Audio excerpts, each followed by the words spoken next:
not times, sorry, although you can multiply by constant.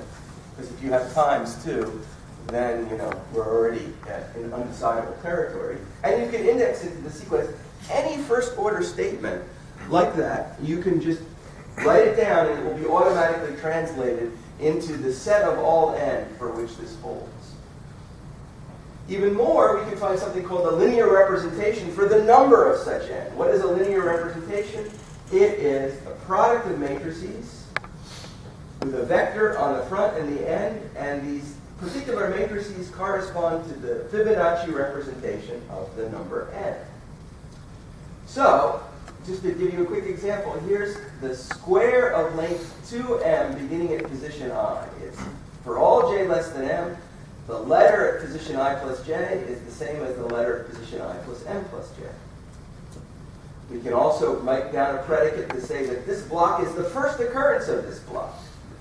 So there it is. Since I'm running out of time, I won't say much more about that. And finally, you can write down a predicate that says this block occurs entirely within the nth Fibonacci word, namely I plus 2m is, I plus 2m is less than or equal to n.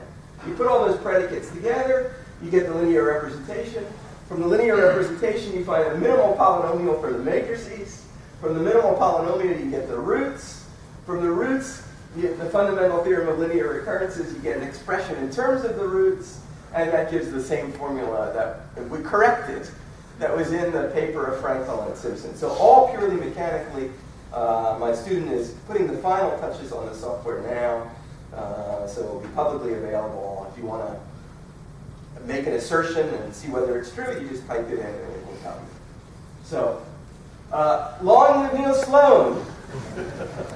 And long live the Encyclopedia of Integer Sequences.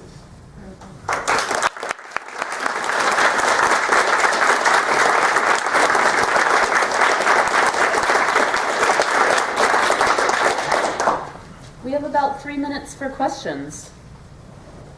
Anyone? Yeah. Your 11 sequence that was wrong on the 11,000. Right. If I recall correctly, those terms were increasing very fast. Yeah, exponentially, right. So the 11,000 term had on the order of 11,000 digits. So. Oh, that's all? Oh, I thought it was going to be much more. No, it wasn't doubly exponential. It was just exponential. Okay. But had it been doubly exponential, all you'd have to do is compute it modulo some small time. Oh, And you would have been. So it doesn't satisfy the recurrency.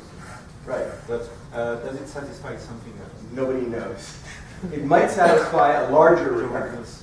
We should have very close roots. Right.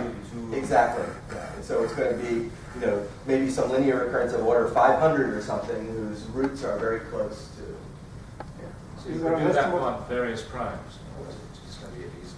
You could, yeah. But you would have to include at least 11,000 terms to test. Yeah.